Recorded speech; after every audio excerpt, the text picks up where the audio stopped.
Today's episode is brought to you in partnership alongside the We Watch This Movie podcast with Shudder. Using Shudder, you can stream great thrillers, horror, and suspense for the low price of $5.99 per month or $56.99 for a year. Shudder is the Netflix for horror. It's unexpected with new spine-tingling thrillers, shocking horrors, and edge-of-your-seat suspense added weekly. Uncluttered, you have unlimited access to stream across your favorite devices. Think iPhone, Android, even on your Apple TV. It's unparalleled with a unique collection of human-curated exclusive and original films, series, horror classics, and blockbuster hits. Personally, in their October schedule, I'm excited for Russell Mulcahy's Razorback, a cult classic, Stuart Gordon's Reanimator, and even Dario Argento's classic of cinema, Suspiria. With Shudder, you can get started streaming the best horror, the best thriller, the best supernatural content. We want you, We Watch This Movie podcast faithful listeners, to try Shudder for free for 30 days. Head to shudder.com, promo code WWT for your 30-day free trial. That was shudder.com, promo code WWT for your 30-day free trial. And on to today's episode.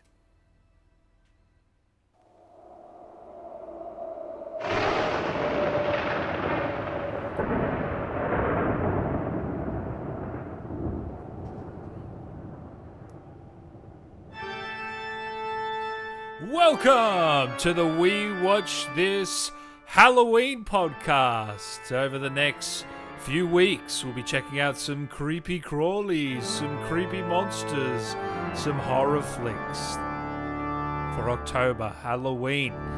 I am Dan Allen Movies, and I'm joined as always by my co-host, Jackson, aka Marshall on Film. How are you today, mate? The Jason to your Freddy. Dan Allen Movies, I'm fantastic because what month is it? It's Spooktober.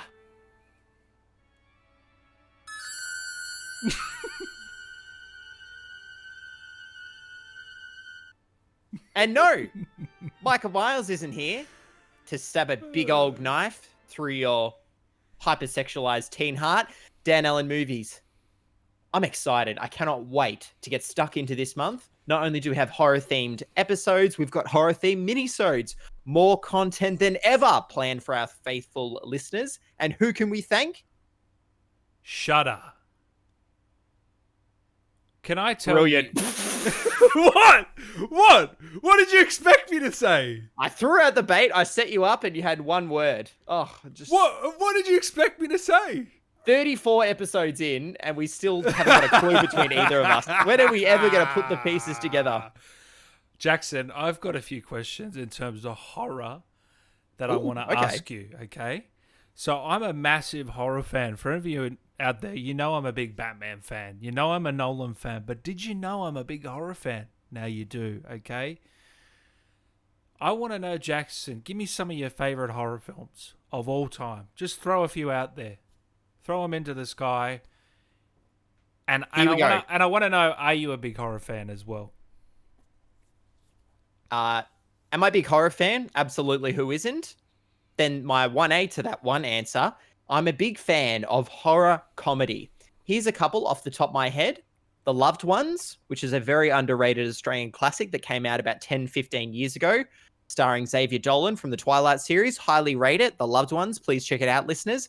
Tucker and Dale versus Evil. Full of subversions of the horror genre, which we love here at the podcast, featuring hillbillies, not as our antagonists, but as our protagonists. And we've mentioned it here before, Sam Raimi's Evil Dead 2, possibly the genre at its best. Since you're such a big fan, Dan Allen Movies, give us 3 of your favorite horror movies. I don't know. How can it be a horror if it's also a comedy? I'm a bit conflicted there because I don't know if you can balance those two in a way that makes a really good horror, in my opinion. I'm going to cut you off. Didn't we just see this a few weeks ago with our first Shudder episode, Mandy? That was hilarious. That was not supposed to be a comedy, though.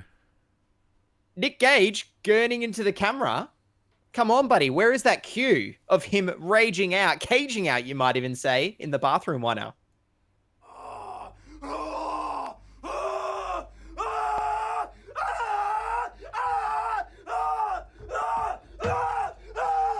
It just keeps going. It just keeps going. My case. It just keeps going. I see. I take a different approach. My favorite horror films. You're talking The Conjuring. You're talking Halloween, Scream. You know, all these classics. Pretty funny. They're not funny. They're not funny. They are. If you say like so. The Exorcist of what's it called? Emily Jane? Is that the title? God, Emily Rose. Emily Rose. That's God. Emily Jane. Goodness grief. I need to be shot. That really creeped me out as a kid. I just movies like that. I don't think if you add in comedy elements to The Conjuring, it's the same film. That's all I'm saying. So yeah, I have to slightly disagree with you there. Ooh. I don't know if you get all the horror elements you need with the comedy aspects in. That's what I'm saying. I'm going to argue it can add more elements because you could be made to laugh uncomfortably and be disturbed and unsettled, and all you can do is nervously laugh at some of these movies. And maybe that could be today, or should say, could be the case for today's episode. Nervously laugh? Well, as in it's uneasy, but you're still like... I don't know if those emotions come together at the same time for me. Yeah, That's what I'm absolutely. saying. You're not quite sure how to react, how to feel, and all you can do is laugh. But enough beating around the bush. Why don't we chat about an example of this? What do we got today? What are we reviewing? Thanks to Shudder.com. Today, Dan Allen movies. Kicking off Spooktober. You got it in the end. Oh, shit. I'd almost ask for the rewind cue, but I don't want to make life any harder for DJ Dan Allen movies out there.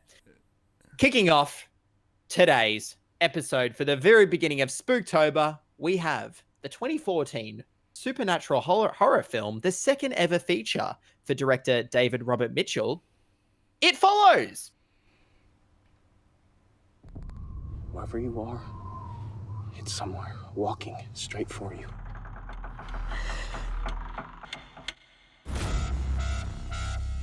It could look like someone you know, or it could be a stranger in a crowd.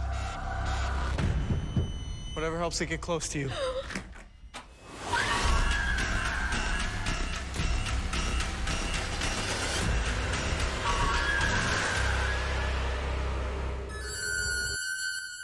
Oh, it gave you a little sting to get us in there. How do you like that?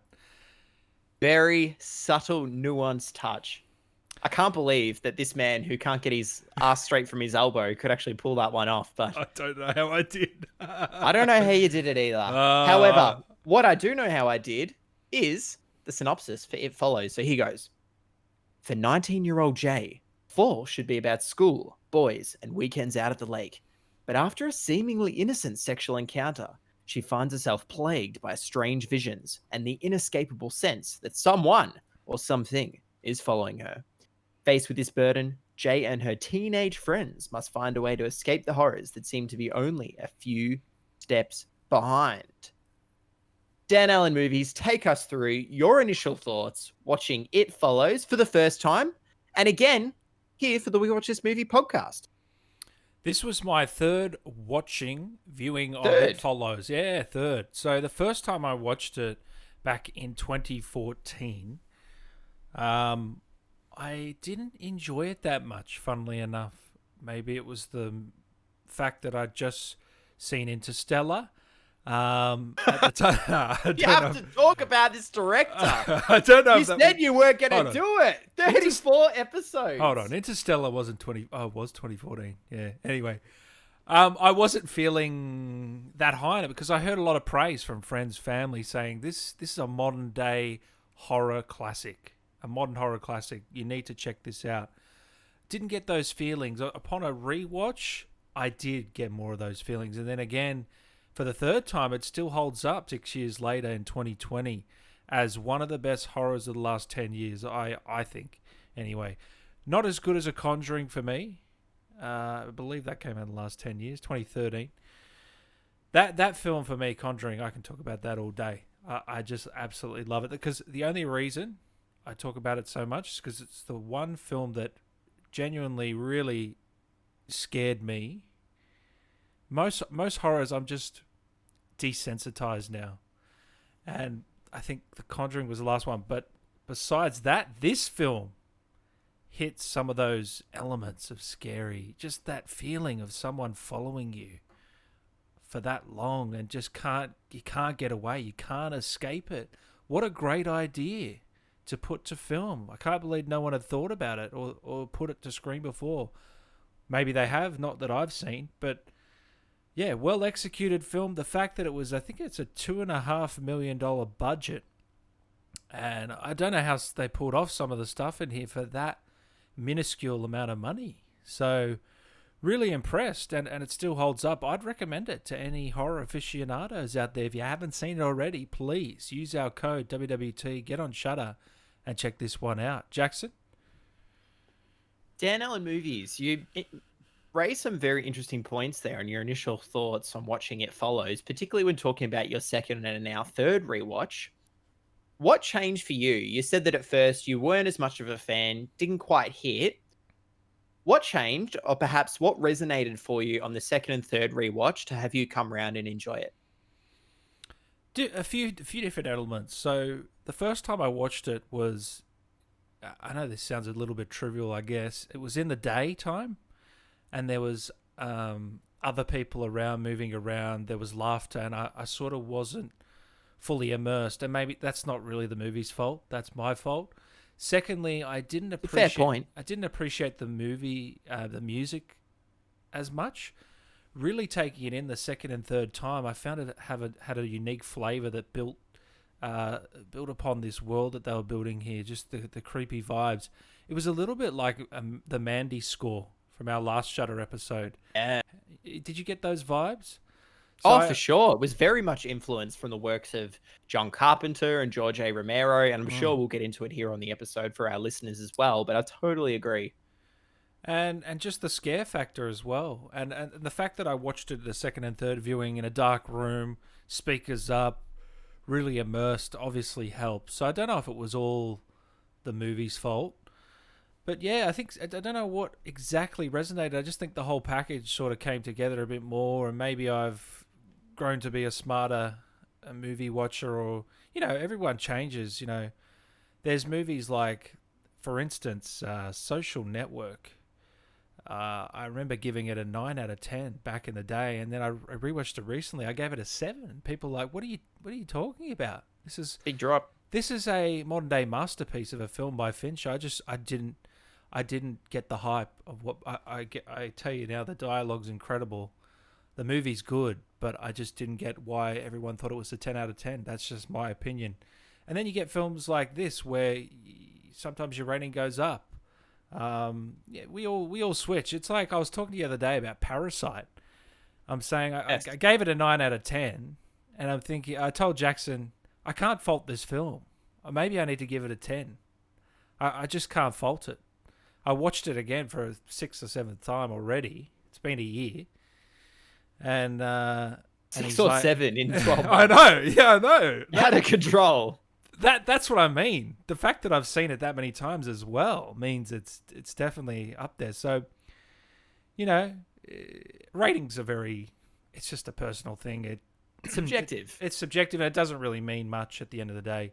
But yeah, going back to your previous point, I just think I just appreciated it more, and the filmmaking aspects, and some of the shots, cinematography, the music, even the acting from the lead here. What was her name? Maika Monroe. Maika Monroe, who I've seen in the terrible Independence Day sequel, which we don't want to relive or remember. It never existed. I dodged that one. Sounds like I missed a bullet. Yeah, so yeah, look, I can't pinpoint one thing, but I love the concept. I just love the concept of someone following you, this entity following you, and only you can see it, and no one else can. It's just so creepy, and it's so perfect for a film. Perfect. It's a bit like Lights Out, where there's that gimmick, in have you seen Lights Out? I don't believe I have. Take me through. Oh, no, wait. Oh, hang on. Is Lights Out the one starring, gosh, what was his name? Steve and someone from the Avatar movie? It's Teresa Palmer as the director of Shazam. He made this short film. I forgot. I think might be called Lights Out as well. Where when the lights go off, the entity appears. When they go on, it's gone. So as long as you got lights on, you're fine. So you haven't seen that? Good movie anyway. Similar vibe, but these sort of gimmicks, I guess you need them sometimes in a horror film to because we've seen a lot of the tropes before. We've seen exorcisms. We've seen pretty much everything done in this genre. So now it's come to a point where when there's original things like this, they stand out. And especially when they're as well executed as this. Very well put, Dan Allen Movies. I know I had you on the spot there with that question about, look, what had changed. Oh, don't worry, I got questions for you. I'm sure you do. You're always going to be one to put me under the bus. Listeners, if you think we come together with our bits of paper and, hey, this is what you're going to ask me and what you're going to ask me. No. Yeah, no, that never happens here at the podcast. No. One more question before we go into my initial thoughts. Yep. You've watched it 3 times now. Yep. How much time have you given between these different watches? Funnily enough, 3 years. So 3 years a pop. Yeah, 2014, 2017, 2020. Yeah. Okay, all right. Well, I think it's pretty interesting there then that I reckon maybe some of that most significant change probably was 2014 to 2017. Would I be right in assuming that?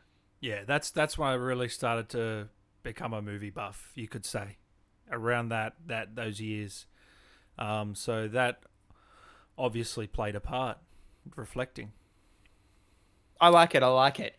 Reason I asked you that question, Dan, this movie deeply woven into the fabric of the subtext, and even really is surface level, is the themes of adolescence and growing out of or passing out of, maybe reluctantly, your childhood. And I believe watching this when you are younger, 19, 20, 21, as you may have been when you first saw this, or even only 20 years old when it was first released, you may have just been still within the same age as our characters and didn't quite understand what the themes were trying to say and how it was going to speaking to you.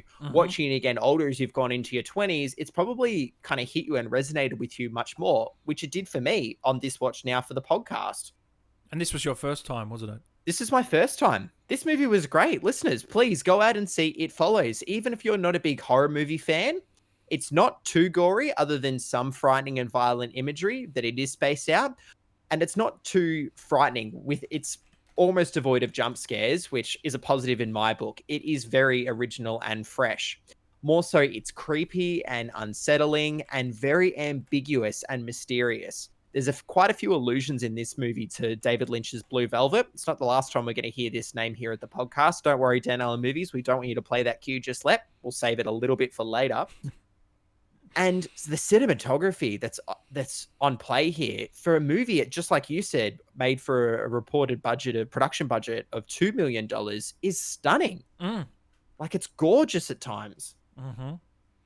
That's what I couldn't believe it when I checked IMDb and saw 2 million. I didn't believe it. I still don't. There's honestly breathtaking visuals. Yeah, compare this to Mulan. One of our minisodes listeners, go check that out. Made for 100 times the budget, yet any one of the shots in this looks better than that movie. How does that work? Now, do you reckon it's the director? Is he having a part in this? I don't know if the cinematographer's the same as Under the Silver Lake, which was his next film after this, right? David Robert Mitchell, writer-director. A24 film he would go on to make, Under the Silver Lake, which I think is a terrible film. Enough said. Oh, really? Yeah, I can't wait to see it. You'll love it. You'll love it. You will love it. But I'll tell you one good thing about the film, like all A24s, the cinematography, impeccable.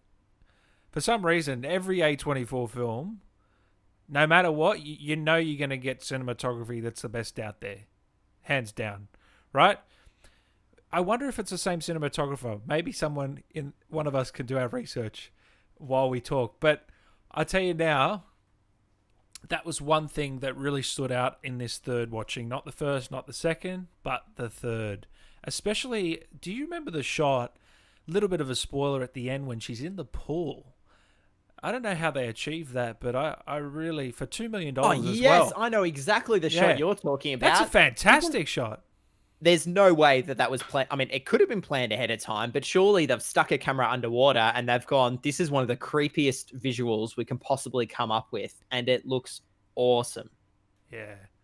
So, And by the way, Dan Allen movies, I've come in to rescue you. You might call me, I don't know, Marshall Man. Think of some superhero movie. You are watching the superhero name, I should say. You are watching The Boys at the moment, after all. Yes, it's the same cinematographer from Under the Silver Lake. It is. Yeah. And he's also collaborated. Told you. Michael Gilakis, maybe. We probably butchered it as per usual for the podcast. He's also collaborated with M. Night Shyamalan for some of his recent movies, like Glass and Split. Oh, wow. There you go. Okay. Well, M. Night Shyamalan might get a run in this horror series eventually. Maybe not this year, but next. Yeah, so, yeah, I want you to see Under the Silver Lake now, because that's a really divisive, like a Lighthouse. I've heard it's polarizing. Like Lighthouse, like Midsummer. It's the same vibes. Andrew Garfield, I love him. Love the guy. Hacksaw Ridge. Amazing Spider-Man 2, the best Spider-Man film ever made. Yeah, that's right. You've only said that once before. You don't need to repeat it. Please keep some of your credibility. I'm sorry, guys. Amazing Spider-Man 2 is one of the best Spider-Man films ever made. It's incredible. Anyway. We're off on another tangent. Nothing unusual for the show. Oh, I stir people up with that one. Worse than Lighthouse. What did you think of this gimmick at play here? The constant following, the eeriness of that. Did it creep you out, Jackson? Oh, absolutely. Isn't it fascinating that a modern day movie released only in the last 6-7 years, I can't think of too many other films that, you said it, Dan, have this gimmick where you're constantly scanning the screen looking for what's going to pop out next. It's a bit similar to what we saw in The Invisible Man and maybe another horror movie I just can't think of off the top of my head. Yeah, we're always looking for a person, and when we see a person pop up in frame, we're thinking, is that person walking towards us? Is that coming at our characters? Or are they just walking past? I don't know if it's the lenses they use or it's the way they frame the shot, but there's always, there's always a certain quirkiness to the shot where you're looking at a direction. Like, remember the shot when they're in the diner? And it's sort of a really weird angle, but you're seeing out the window and you're expecting to see. You know what it is? The camera slinks around almost every shot. It's forever slowly creeping in, like it's claustrophobic. And then there's these really sharp zooms, like something out of a 70s horror film. A sharp zoom in on our protagonist Jay, like when she's outside said diner, or even later on just walking from her car. We, the audience, are forever lingering, forever watching, and I fucking love it. Another shot I really like, if you remember when she's with, I don't know the guy, but they're just before he smothers her in the car. Oh, yes. Yeah. Now, the scene where she's giving a little monologue after they've had sex, and we get this angle where he pops the boot up, and then you can't see him. And you're expecting the entity to come and do something, or it's just... We don't know what we're expecting at that point. Or you can't... You can just hear noises, and it's really creepy. Just stuff like that, the use of sound, the use of the cinematography to create this atmosphere, perfect. So it's very similar to Invisible Man, because that's exactly what they did, where they move the camera a little bit different. They move the camera Invisible Man and they hold on an angle, and you're trying to look for things. It's very similar to that. This was the first one to do it. Well, you know what, Dan? Can we talk about the opening sequence where immediately we have that amazing 360-degree shot? I think it was filmed on an Arri Alexa camera, following this character named Annie as she runs out of house. It's ripped straight from David Lynch's Blue Velvet. Was that a one-er? That was a one-er, yeah. Oh, ripped straight from David Lynch's Blue Velvet. Following her, she runs out of the house, across the street, does a lap, and then runs back into her own house. Was that not one of the most bizarre ways to kick off your movie? But it was so perfect. You don't know what's going on, do you? Then the score starts swelling. It's very John Carpenter inspired, and it's like, all right, I'm sold. Did you have any idea of the premise before going into this? Like, so when you saw that opening scene, did you know what was going on? I had a slight idea of the premise, and we'll get Okay. into that when we talk about spoilers, because we've got some big ideas to share about that one. I had a very slight idea, but I wasn't sure where it was going to go. I didn't know if we had a slasher on our hands. Yeah. What kind of monster would be terrorizing these kids? The fact that, was this gonna be as part of a town, considering this first character doesn't return? I guess there's some spoilers there, but yeah. Well, how about we get into it then? Time for spoilers. Spoiler alert. Before we get into spoilers here, Dan Allen Movies, I think there's someone we want to thank. We want to thank our good friends at Shudder, Jackson. Now, I want you to tell me, Jackson, I can't think of a better streaming service in the world than Shudder. All you horror fans out there, you have to get on Shudder right now. Stop what you're doing. Shudder.com. Sign up. Use the promo code WWT. And I want you to watch It Follows if you haven't, because we're about to get into spoilers. You want to have seen this film. You want to be able to have seen this film. Guys, you can watch it on your iPad, iPhone, Apple TV, Xbox One, Amazon, Chromecast, anywhere you like. $5.99 a month or $56.99 a year. It's a Netflix of horror, baby. Shudder.com. Promo code WWT. Jackson, let's get into spoilers. What an excellent ad read from our man, Dan Allen Movies. All right, I've got 3 words for you. Wear a condom.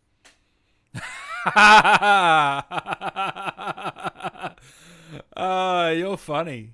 This might be the scariest safe sex PSA of all time. In fact, it might just turn everyone off. Show this as any sex ed and you'll probably never touch another human again for the rest of your life. I've seen plenty of reviews saying that exact same. That joke is so worn out, Joe. Come on, you could have thought of something better. No. It might be worn out, but as long as it's only used once. I will. Jesus. I wanted to ask you what you thought of that part, the sex element. Is it too quirky? Does it fit in? Where do you stand? Oh, nothing can be too quirky when you're talking about martial art and film. Come on, mate. You know how much I love getting depraved, and to twist sex and to twist it in such an interesting way for these teenagers. Mwah! Yeah, it was pretty confrontational, and I love that the movie didn't take a stance that sex was evil, because what would we typically see in a horror film? Any characters that are making out or anything premarital, forget about it. Jason Voorhees, Freddy Krueger, they are going to chop them up. But here, it's something else entirely. For our protagonist, Jay, she has sex, 3 times throughout the movie with three different boys. Men. Yeah, with 3 different men.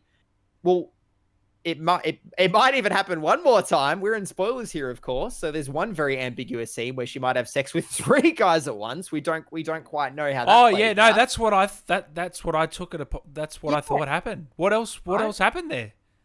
It must have been that.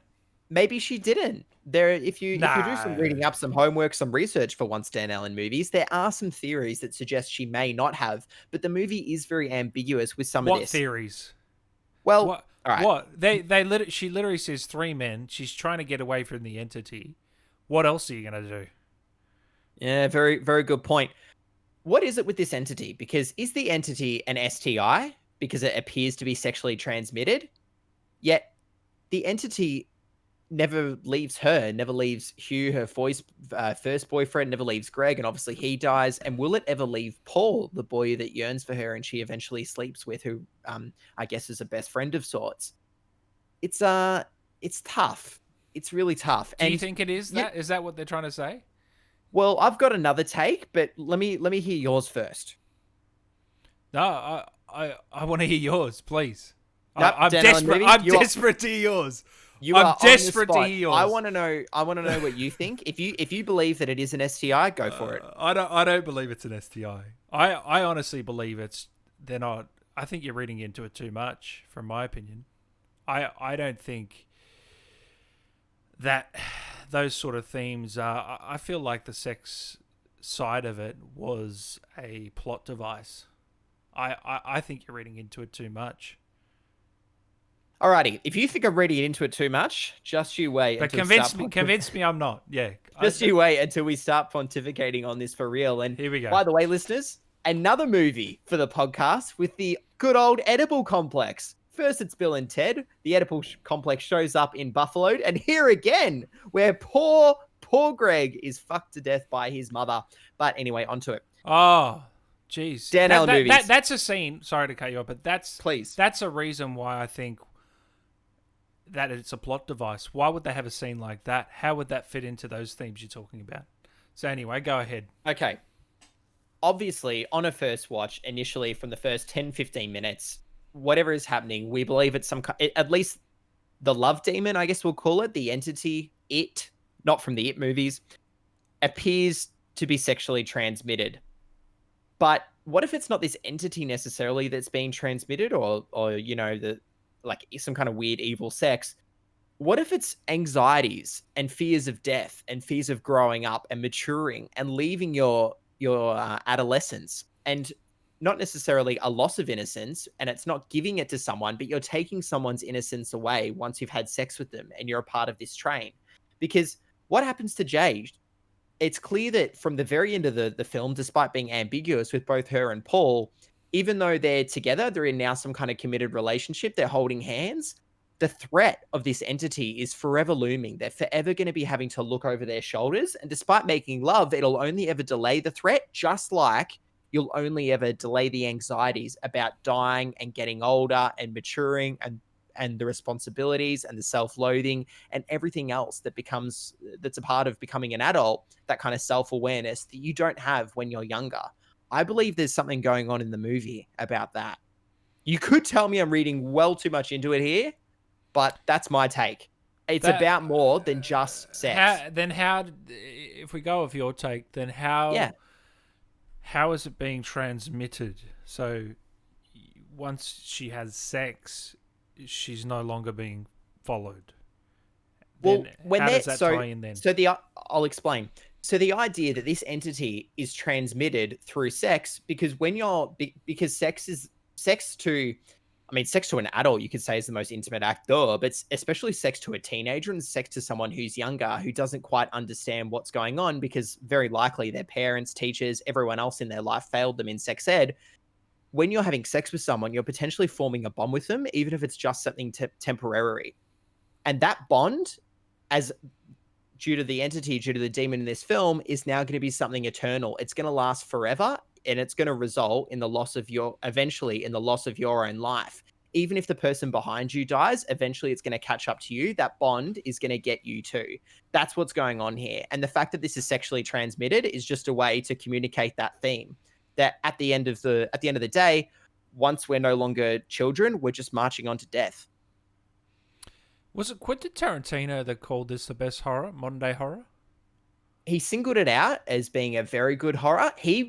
Quentin Tarantino, though, mentioned that what held it back from being great for him, he didn't quite understand, or he didn't quite like how the entity didn't have its own logic. So, a character and a classic movie villain like Freddy Krueger, he can only attack you in your sleep. Dracula as a vampire has to be out of the sunlight, can't come inside. The entity, the love demon here in It Follows, what can't it do? Like, it can get shot, it just gets back up. Sometimes it doesn't. It can break through walls. Other times it can't get through a door. I love that. I love that it's ambiguous and that there is no logic. It's dreamlike, according to David Robert Mitchell. That's what I enjoy.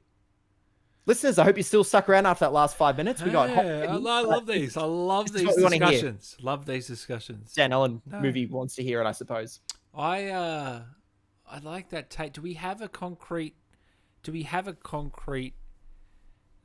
theory from our director? Has he ever gone on record to say what he believes what he believes is the true theme, the true meaning of this whole thing? Based on my extensive research, which include days, if not weeks, an hour of note taking, I guess. I mean, the movie is so ambiguous that it can mean whatever you want it to mean. We're going to go into ratings a little bit later here as we explore what the audience thought of it versus the critics. And because it is so mysterious, it can be quite hard to grasp. And maybe again, down now in movies, not only just because you were younger, but because it was your first watch, you weren't as big of a fan.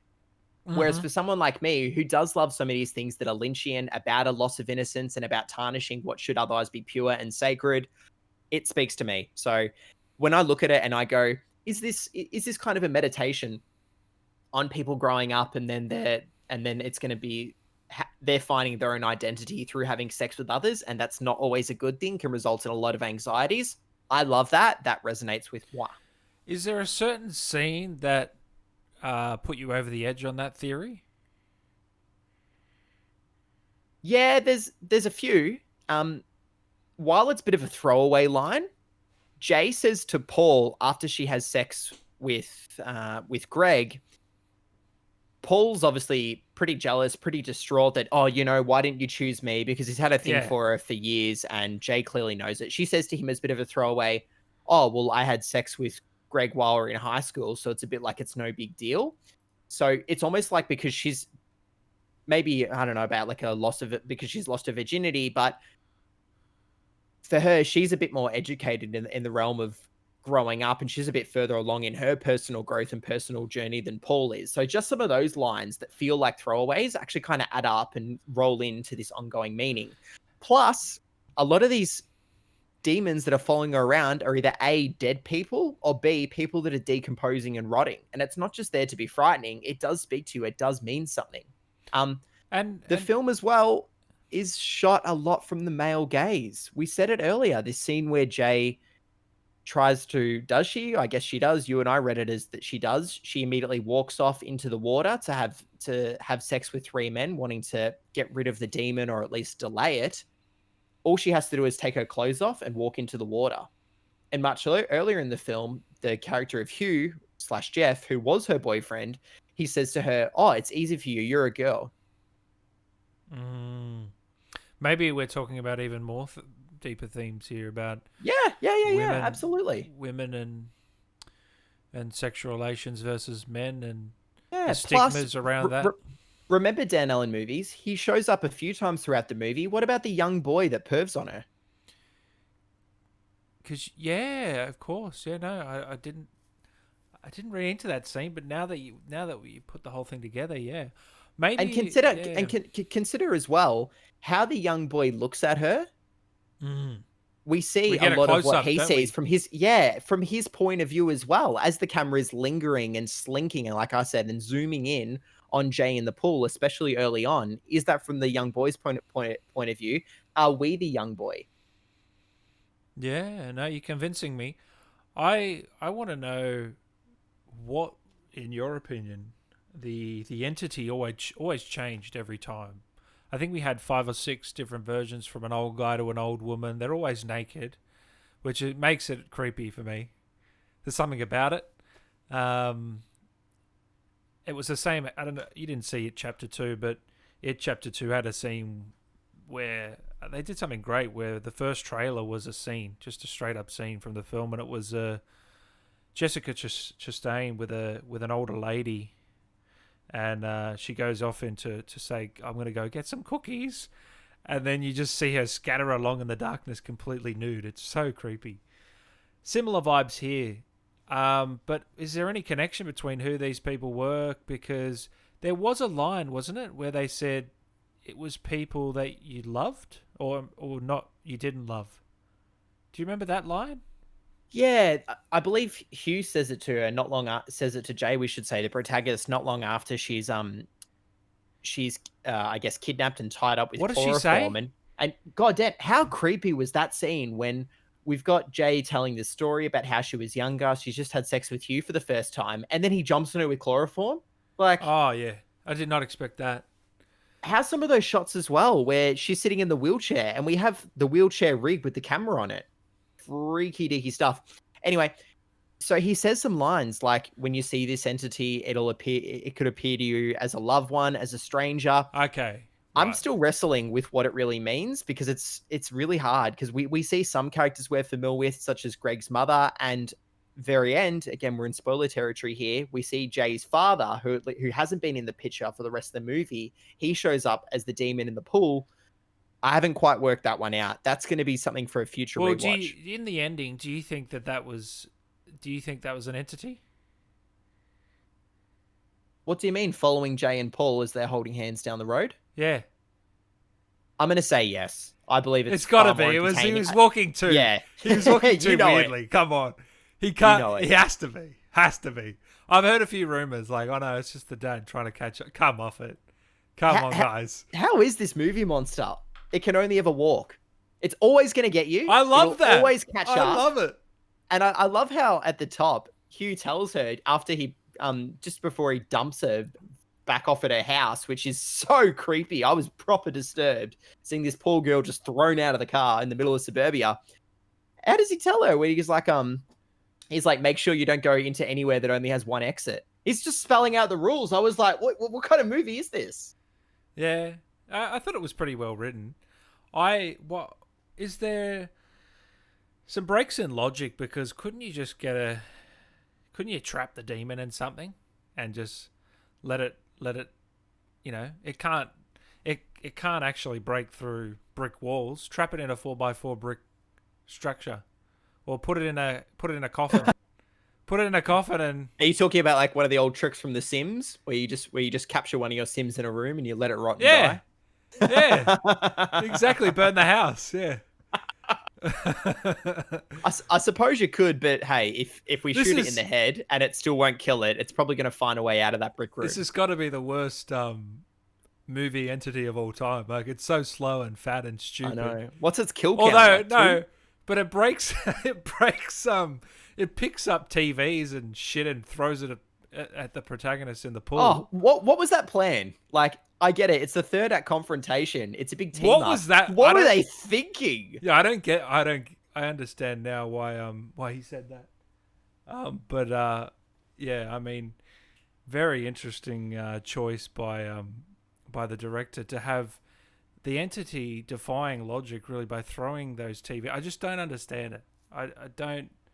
Maybe that's where I agree with Quentin. Are we meant to understand it though? What's there to understand? Again, is the point of this movie the entity, or is it just what the entity represents? I believe it's what the entity represents, and I think that's where the movie works best. Did he? I don't know if because his favorite Quentin. I'm talking about Quentin. Quentin's favorite. I think if it's not Nolan, it's Quentin. Second favorite film was Dunkirk. That's got a lot to do with this. I know. I don't know where he had it followed. Interstellar, Dunkirk. There's no stopping this guy. But if he's singing the praises, my point here is if a director what is the point of this show? Quentin Tarantino. What a shit show. If he says that he really enjoyed this horror, you've got to sit and watch, because horrors are the lost child of the movie industry. Not many times will big directors say they enjoyed them. Like, when's the last time you've heard someone say, I enjoyed that horror? That, they never show it. They're never at awards season. They're always shunned. It's like comedy. You're never going to see it win any awards. But this one, I reckon it breaks the mold a little bit. Because it's so untraditional. It's not even like it's eerie, but it's not scary. There's no real jump scares. I think there's one jump scare where the guy breaks the bottom of the door and then there's a little kid that appears. That's the one jump scare I remember. It's less a jump scare and more like a cathartic release after a whole ton of tension. Because I mean, that's a sequence that just builds and builds and builds. When we're on that, I guess it's a beach or lakeside, who really knows? And it's just one scary shot after another, after another, after another. And that's the first instance that we have this friendship group even trying to take on the demon. By the way, Jay's friends, are they not the best friends ever? They're like, yeah, sure, we'll just drop everything and go out all night with you trying to fight an invisible sex demon. Like, what the fuck is that? I need friends like that. I don't think if I convince you, Jackson. Oh, you might, but not many of my friends. I'm dumb enough. Do that. I'm sorry, Dan. I won't be. I think I could convince you. I won't be engaging in any coitus with yourself, trying to pass on a crazy sex. No. We're not going to be. I wouldn't expect the same. We're not going to be doing that, but I expect you to help me fight the thing off. All right, Jackson. Why don't we head into my favorite segment, my favorite jingle, Jackson's One you made. ratings. Jackson's ratings. IMDb, Rotten Tomatoes, audience score, and Letterboxd. Take it away, They Jackson. who shall not be named. 3.6 out of 5. It's been watched by 269,191 members and liked by 72,297. Yes, this movie came out 6 years ago, but 250,000 users on that platform we won't be naming have enjoyed it. LB? 3.6 is very strong. Something like that. Yeah, They're not the sponsors here today, so we're not going to worry about them. Yeah. Currently, this has a Metascore of 83, meaning Yeah. it's got Metacritic's stamp of approval as must-see from That's 37 critic reviews. That's very high for a horror. You'll never see a horror that high. No, I'm telling you most right certainly not. Rotten Tomatoes, it's certified fresh from 2015 when it was theatrically released, even though in 2014 it debuted at Cannes. From 2015, it's the 12th highest rated movie of the year. 95% of critics gave it a fresh rating from the 259 reviews collated and an average rating from them of 8.08 out of 10. What do you think of that? Yeah. Checks out. I tell you, this is a very critically acclaimed film, really. Like, all the reviews across the board are positive. Even most of the time from audiences, you get a couple of ones and twos saying, I don't know what people are thinking, but for the majority of people enjoyed it, at least. For sure. Dan, you and I had this chat off air talking about there's not any negatives and not much you can really nitpick. Just because you can't nitpick something doesn't mean it's a masterpiece. But here, this is a very good, if even a great film where I can't think of too many weak spots. So and the critics seem to agree. The audience score, on the other hand, 66% of audiences gave this a rating of 3.5 out of 5 or more. It's had 45,102 user ratings and an average score of 3.47 out of 5. So for audiences, it just didn't quite rate up there. Not necessarily a 7 or an 8, more so maybe like a 5 or a 6. What do you think it is about this that just didn't quite resonate with audiences versus critics? It's not a traditional horror. It's got those A24, you could call it, elements with the cinematography and the weird music. It's not... I always hear Joel Edgerton, he always gets a shout out here. He always talks about... Oh my God, another one. I'm so you sorry. need your own soundboard. I'm sorry. He always talks about... I've listened to 20 podcasts of him over the last couple of weeks. He always talks about his directorial debut. His directorial debut with The Gift, which is a genre picture, and he talks about he didn't want the music to be quirky, he wanted it to be more where general audiences could go in and be okay. You know, with a Mandy or this film, He did more like an 80s inspired synth score. Well, with the Mandy and this film, the score does stand out, right? That's one element. Cinematography as well, but the way the story was told here, maybe not for everyone. And also, there's no gore, really. Like you said, there's no real jump scares. There's no exorcisms. It's the complete opposite of a Conjuring, you know, which did great numbers in the box office. It's a different sort of horror. It's not for everyone. And I've seen plenty of mixed reviews from some of my friends over the last few years about the film. When it first came out, most people I talked to were hot on it. But yeah, I don't know. It could be a number of things. What do you think? It might not have reached box office levels such as The Conjuring, but keep in mind, $2 million production budget. It was meant to have been released on video on demand, but after the reception it received on Cannes, plus the early audience and critic screenings, which are overwhelmingly positive, Radius TWC, as in the Weinstein Company, we don't need to go into what happened to that organization, that group. They then later put it in theaters, and Dan Allen Movies, from the $2 million budget, it did gross worldwide $25 million. So it was a rousing success, okay? It's not like it was dismissed or slept on. When And do you get a considering the film critical reception it got, it was pretty good. What was that? 10 times the budget, but it only made $25 million? Hey, you know what? Some of these A24 movies we talk about, that's still quite successful. Finally, IMDb, the Internet Movie Database. This rating has been made from 204,613 user scores, 6.8 out of 10. So again, kind of sitting around the good, if not very good level. 6.8, okay. Well, I want to go into your closing thoughts, and then I'm desperate to hear your rating on this film because, yeah, I'm thinking it could be higher than what I'm thinking. So anyway, give me your. What I'm thinking B1, it might be what you're thinking B2. I'm going to kick us off, Dan. My final rating for the name of the movie, I've just forgotten. How did this even happen? It Follows. Not It Chapter 1, not It Chapter 2, not the It TV movie starring Tim Curry, but It Follows, written and directed by David Robert Mitchell. 8 out of 10 incestuous love demons. I said it at the top. This was great. It's going to leave an impact. It's very chilling. It's very atmospheric. You're going to have a good time with this movie. Just be prepared to not look at a teenager the same way again. And God forbid you ever show this to your kids before the age of 21 or 22. You will have scarred them sexually for life. Nice, Jackson. I am going to come in at a 7 out of 10. Nice. Just missed out on the 8. It's 7.5 if we were doing 0.5s. What did you want? I think the pacing of it was a little bit off. The editing or the pacing of it. And I agree with Quentin. I hate to say it, but I do agree with Quentin where the logic of the demon was a little bit off. There's a few plot element holes, you could say. You know, you can always... These directors say, "Oh, it's supposed to be, it's dreamy," you know. I can't buy into that all the time, unless his name's David Lynch. Unless his name's who? If you're playing the movie on a telephone, you will never in a trillion years experience the film.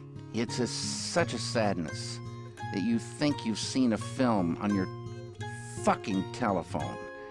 Get real. Get real, Jackson.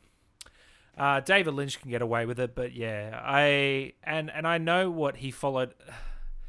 The fact that he followed up with Under the Silver Lake, oh, what a disappointment. We'll have to cover that one day. But if you thought I got hit for The Lighthouse hard, it was the same for that. All these A24 films. Anyway, we've gone on about that. Yeah, no, 7 out of 10 from me. You were your own soundboard. If it's not Nolan, it's Tarantino. If it's not Tarantino, it's Joel Edgerton. If it's not Joel Edgerton, it's A24. Yeah, and they all got to run today. Hold on. We're missing someone. Hugh Jackman. There he is. Great guy. There's 5 for 5. And even Batman got to run it earlier in the show. Far out. Oh, shit. Anyway, you know what? Yeah, this was a great time. One of the best horrors of the last 10 years. It'd be in my top 10 for sure. Despite only coming in at a 7 out of 10. Jeez, that says something for the genre, doesn't it? Yeah, it does. It does, doesn't it? For the 2010s, it'd be in my top 10 for sure. So, well, between the two of us, that's an 8 and a 7. That's 15 from 20, which we round that one down. Comes in at a 7.5 out of 10. I guess it's a 7. And then a 3.5 out of 5. So that's going to rank quite highly in our episodes. I had this at like a 4 or a 5 when I first watched it. So it really went up. But yeah, check this out, guys. Shudder.com, WWT. You need to check this film out. Mandy. There's so many good films on Shudder, Jackson, and shows. And it's just such a great service. We're really thankful to have them as a sponsor. Jackson, before we go, I wanted to read out some reviews from our lovely listeners over on Apple. Is Dan Allen Movies just springing a brand new segment on us?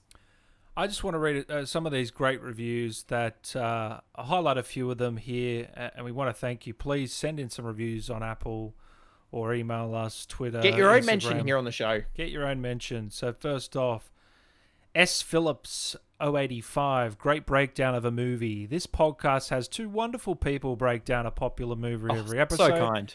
In an accessible but intellectual fashion. The hosts are also fun and easy to listen to with great chemistry. Wow. Jackson, you wouldn't believe it. Great chemistry. We definitely never talk over one another. My goodness. I wonder which episode you listened to, because it mustn't have been this one.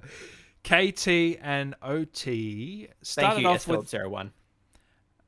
started off with a platform episode and really enjoyed listening to Dan and Jackson sink their teeth into a meaty subject to the film. I look forward to checking out more episodes. Subscribe and listen now. J22, well-versed but funny and lighthearted with some really great film choices too. My definite go-to for entertaining listen. J22 from Great Britain. Music to our ears. Listeners, who are you people? Maxi Moo, love the podcast. The movie reviews are fantastic and the banter between Dan and Jackson makes it so entertaining. Maxi Moo, be my boo. Mel, love the podcast. The boys are great. A must listen for anyone who is a movie film lover. 5 stars. We get our own 5 stars. So plenty of reviews, guys. Send yours in. Apple Podcasts if you listen over there. If you're on Spotify, you can follow. And you know the rest. Jackson, too bad we can't give our own 5-star review together. When's the day one of these movies is going to crack it? We're 34 episodes in now. We mentioned it this 5, episode. Maybe 6 minisodes. We're so close. We're so close. I did listen to what you heard. I'm not ignoring you. We might have mentioned it, but I'm also thinking we haven't. It could be coming up. What I think I'd give you a few that'll give it a run. I think I can convince you that The Dark Knight's a 10. We know I come in at a 10, so it's just down to you. I reckon I can convince you on Shawshank Redemption. There's a few, but anyway. There's a few Kubrick films out there that I'll debate with you till the end of time. Space Odyssey? Maybe. Anyway. Maybe. Before we wrap things up, Dan, and head into our other special segment that you didn't tell me about until we hit record, thank you very much. I really appreciate that one. How about we thank today's partner one more time? Listeners, thank you so much for sticking around for our episode covering It Follows in depth. Again, we want you to check that out. Where can you watch this movie? On Shudder. With Shudder, you can stream great thrillers, horror, and suspense for as low as $5.99 per month or $56.99 for the year. They are the largest, fastest growing human curated selection of thrilling and dangerous entertainment, aka the Netflix for horror. Unexpected spine tingling thrillers, shocking horrors, edge of your seat suspense added weekly. Uncluttered with unlimited access to stream ad free on all your favorite devices. You can even watch it on your iPhone. Just don't tell David Lynch, we won't. Unparalleled, it's got a unique collection of exclusive and original films, series, classic stuff on there. Personally, as well as this week's episode, we have a mini-sode coming up on One Cut from the Dead, which you can also check out on Shudder. So go give that movie a watch before we talk about it in short form in the coming weeks. There's also one other movie that stands out to me here on Shudder. I want you guys to go check out, if you haven't seen, the cult classics, Hellraiser, Puppet Master. We want you to check out Shudder. Use the service 30 days for free with our promo code WWT. That's SHUDDER.com, promo code WWT for 30 days free. Jackson, now you've been begging me, Dan, can we bring back, please, the movie challenge? Please! I canned it weeks ago because I was sick of being fed crap from Jackson. Well, if you can make it through my Halloween challenge for the next month, I might reinstate the movie challenge. Is this for Spooktober? It is for Spooktober.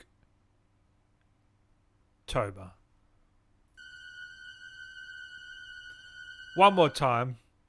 It is for Spooktober. You could spell it out. You could spell it out in headlights.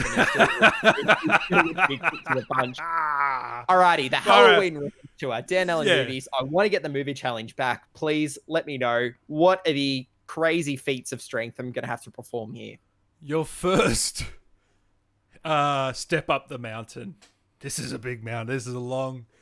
This is Everest. These movies are shocking. Number one. Positively shocking.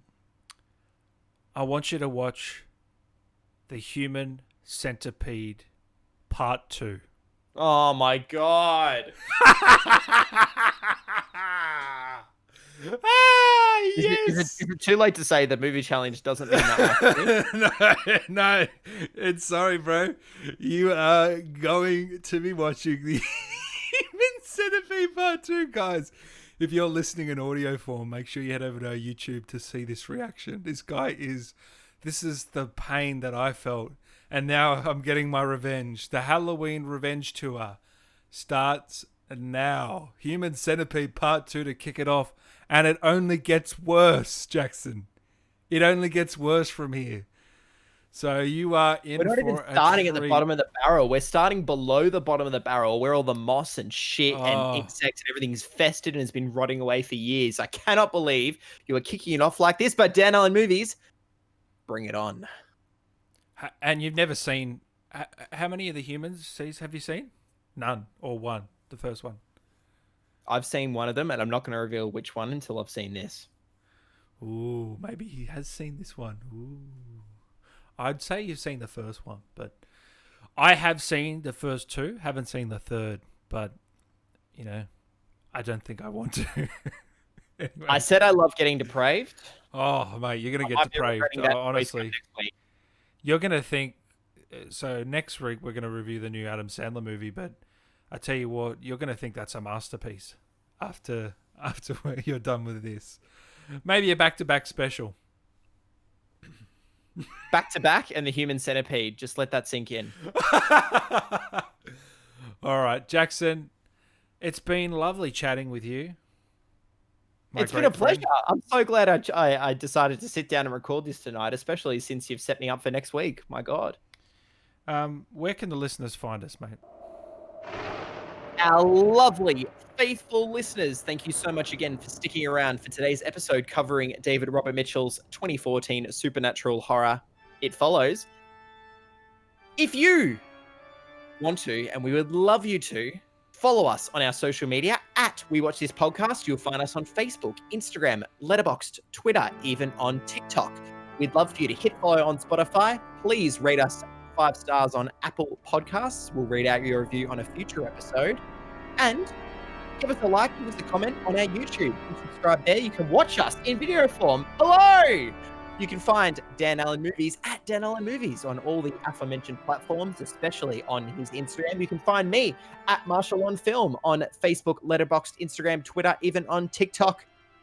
You can find the PS5 Central Podcast. Hello, it's a big time for gaming over on all their platforms. Finally, I am at Marshall on Film, aka Jackson. He is Dan Allen Movies. This is the We Watch This Movie podcast, and we are out of time. Tune in next week for the new Adam Sandler, Hubie Halloween.